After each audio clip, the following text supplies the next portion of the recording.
my friends. Joining me now is Sarah Bird. If you don't know, we're colleagues. Anytime I have a question about NLP or trustworthy AI, I go to her. I never want to let her down because I did one time. Take a look. Do you remember this, Sarah? Take a look at when I'm giving really good.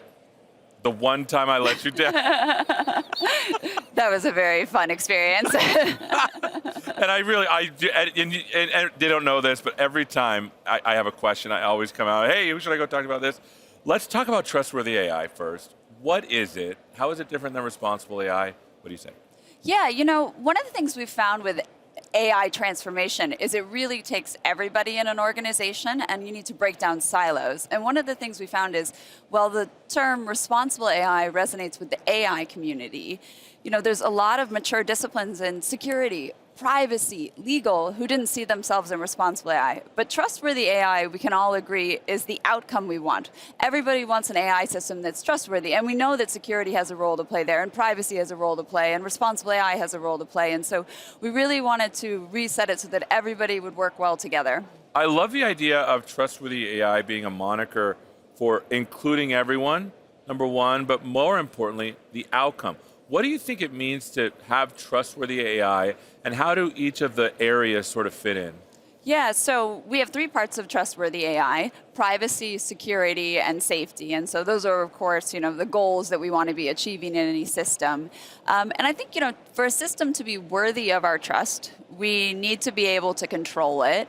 We want it to be, you know, understandable. I think one of the things people look for is consistency, repeatable, right? And you want to feel like you can adapt it to what you specifically need. And that, of course, is going to apply at the developers level that are building the system, but also at users. When I'm using an AI system, if I'm going to trust it, I want to make sure it has, you know, my context, my understanding, right, and actually behaves the way I want it to behave. So we talked about trustworthy AI. We talked about the three principles.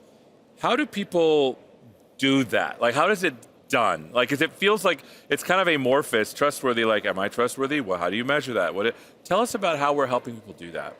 Yeah, so, you know, really you can't separate trustworthy AI from AI. So there's things you need to do the entire AI life cycle. And, you know, a lot of it's what you need to do just to build great products, right? Okay. Part of a system being trustworthy is that the answers are high quality, right? That it's going to give me what I want. And so it starts with first making sure you pick the right model. And so we have benchmarking and evaluation tools to help you do that. You know, the next piece is you want to have guardrails in place. So Azure AI Content Safety is an external guardrail system that we add to our AI models that everybody can use. The next thing is you want to evaluate the system, right? You want to make sure that it's actually working well. Those guardrails are in place. You're getting high quality responses every time. And so we have an evaluation SDK to help developers test their system both for quality, safety, security. And then after testing your system, you don't want to just, you know, ship it and forget it, right? People use these in interesting ways, and unfortunately, there's a growing number of threat actors out there. And so you want to be monitoring in an ongoing way and making sure your system is still achieving those metrics you saw in the lab. And so we just released online evaluation at Ignite to help with that.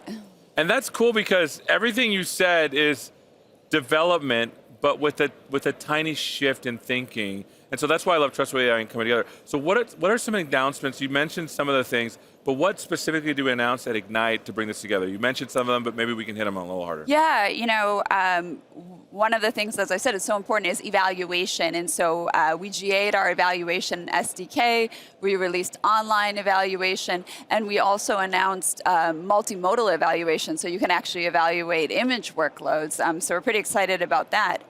But there's another thing I didn't talk about that is really important in trustworthy AI, which is having the appropriate governance in place. And so another thing we released is the AI report, which is taking all of that information you need to know about your model and your AI system and the evaluations you ran and the results you got, and packaging those up in a report that you can send into your compliance systems. And we announced partnerships with 𝗦𝗲𝗀𝗀 and Credo AI to integrate with their compliance workflows so that you can govern your AI systems effectively. Well, this has been awesome. Thank you so much for being with us. Again, Dr. Sarah Bird, for more information, go to the Microsoft Trustworthy AI page.